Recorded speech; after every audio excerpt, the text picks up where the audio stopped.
पुलिस اهلکاران او افسران دواړه په سوشل میډیا باندې خپل پرایویټ یا ذاتی اکاؤنٹس چلای.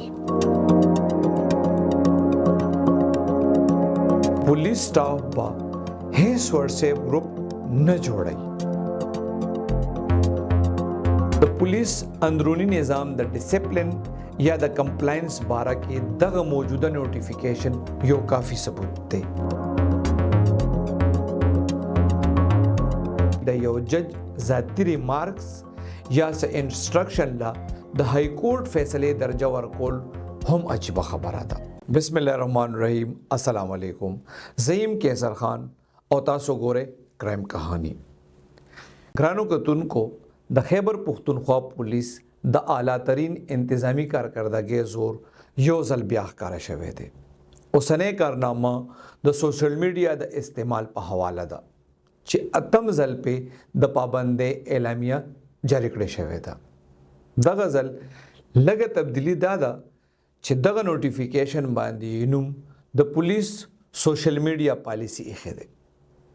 د ایډیشنل انسپیکټر جنرال آف پولیس انټرنل اکاؤنټیبلټي برانچ خیبر پختونخوا محمد عالم خان شینواری په دستخطونو اعلامیه کې دا ویل شوی دی چې د پولیس اهلکاران او افسران دواړه په سوشل میډیا باندې خپل پرایویټ یا ذاتی اکاؤنٹس چلای او دا خبره د فورس د ډیسپلین خلاف ده.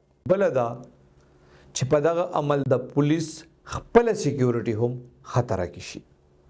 ګرانو ملګرو، اعلامیه کې د ټولو نه اهم نقطه دا ده چې دغه خبرې یادونه شوې وه چې ټول ذمہوارانو افسرانو ته ویل شوي وو چې هغوی د سوشل میډیا مانیټرینګ یونټس جوړ کړي او ریپورټس ته هم سبمیټ کړي. خدا نو شوه بلکې بیا هم د هر رینک پولیس سټاف خپل ذاتی اکاؤنٹس چلول او هیڅ چا هم هیڅ رپورټ نو سبمیټ کړي. اوس ورته ویل دي چې یو هفته کې د نن دی دغه سلسله کې عملی قدم پورته کړی شي او د انسپیکټر جنرال آف پولیس د ملاحظه کولو د پاره دی ریپورټونه راستول شي چې د چا خلاف څه کاروي شوې ده. ورسره دا هم ویل شوی دی چې پولیس سټاف به هیڅ واتساپ ګروپ نه جوړي او نه به پکې شاملېږي او نه به ټیک ټاک، فیسبوک یا داسې نور پلیټفارمز استعمالوي. دغه هدایاتو سره ضمني طور د پولیس تحویل کې ملزمانو سره د میډیا په خبرو اترو د های کورټ د هدایاتو حواله ورکړې شوې ده چې دا پریکټس دی هم بند کړی شي. د اوه لیټرز باقاعده ریفرنسز ورکړې شوي دي چې د 2021 نه تر 24 پورې جاری شوي دي او همداسې هدایات پکې شامل وو او د عمل درآمد نه محروم وو. ګرانو ملګرو، د پولیس اندرونی نظام د ډیسپلین یا د کمپلاینس باره کې دغه موجوده نوټیفیکیشن یو کافی ثبوت دی. په دغه هدایاتو عمل د تانو د ایس ایچ اوز یا کانسټیبلانو کار نه وو بلکې لکه څنګه چې دا چټې چاته لیکل شوې ده لکه سی سی پی او، آر پی اوز، ډي پی اوز او یونټ هیډز دا ټول اعلی تعلیم یافته افسران وي او دوی ته د نان کمپلاینس نتایج هم معلوم وي خو دوی هم خبرو چې دا چټه بس یو روټین کې زی او راځي. بل دا چې ډیر افسران داسې دي چې خپل ذاتی اکاؤنټس یې دي بلا فالوورز یې دي او ډیر فین فالوینګ لري. د ځینو پکې ویریفاید اکاؤنټس هم شته. د تانو په لیول د جونیئر رینک افیسرز خو ځان له بیله دنیا ده. بنو او بیا زم شوی ضلع باجوړ کې د واتساپ ګروپونو نه د پولیس فورس ډیسپلین ته چې کم نقصان رسولی دی هغه د هېرېدو نه و خو بیا هم هېر کړی شو. همداسې د پولیس لاین د واقعې نه پس چې کله د پولیس ځوانانو مظاهره کړې وه هغه هم د فیسبوک او واتساپ کرامات وو خو هیڅ نوټس یې اخیستل یا عملی قدم ضروری ونه ګڼلی شو.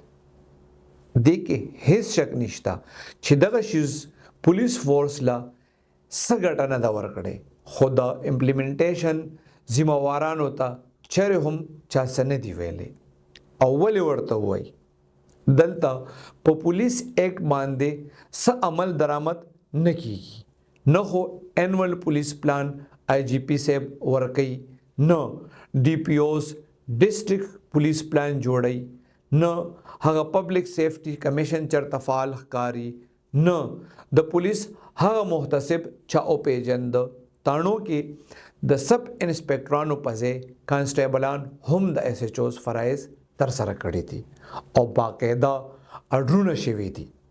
په ذاتي پسند او ناپسند باندې د دنیا تبادلې او تعیناتې روانې وي. دومره عجیبه ماحول کې سوشل میډیا له مخ نیول او پولیس دغه سلسله کې پابند کول یا د افسرانو دغه ذمہواري چې یو مانیټرینګ یونټ جوړ کی څه خبره ده. بهرحال د ملزمانو د انټرویوز باره کې د پیښور های کورټ د حوالې نه بغیر سپیریئر جوډیشري د یو جج ذاتی ریمارکس یا څه انسټرکشن لا د های کورټ فیصلې درجه ورکول هم عجیبه خبره ده. د پاکستان عدالتي نظام ویډیو ایویډنس لا کله منلی وو. کتونکو ته به یاد وي چې جهلم کې د زینب کیس نه وړاندې هیڅ وجود نه و. همداسې د جرم کېدو دوران چې کومه ویډیو شوې وي هغه هم د عدالتونو کله هم نه ده منلې. په قانون کې شهادت کې صحیح ده چې څه ترمیم شوی دی، خو بیا هم د ویډیوز ایویډنس یا سټیټمنټ باره کې فیصله د جج ثوابدید ته پرېښوده شوې ده.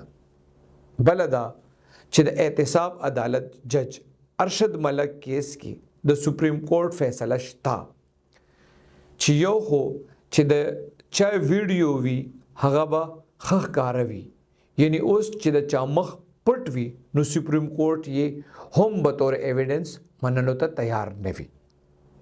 خو صحیح ده ډېرې خبرې داسې دي چې د محکمو حیا او عزت پرې جوړ وي دی.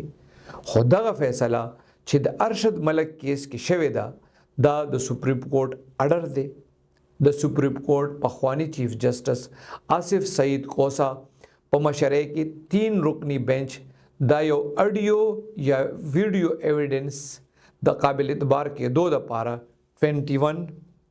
21 یعنی 21 شرایط بیان کړي دي او دا فیصله د سپریم کورټ په ویب سایټ باندې موجود ده. دا په اگست 2019 کې کړې وه. ګرانو ملګرو، خو بس د پولیس اعلامیه کې دا انسټرکشن همداسې دي لکه چې زموږ د سکول په زمانه کې به یو اډر جاری کېدو چې د پرنسپل دفتر مخې ته به څوک نه تیریږي. بس باقي به خدای نه خیر غواړو.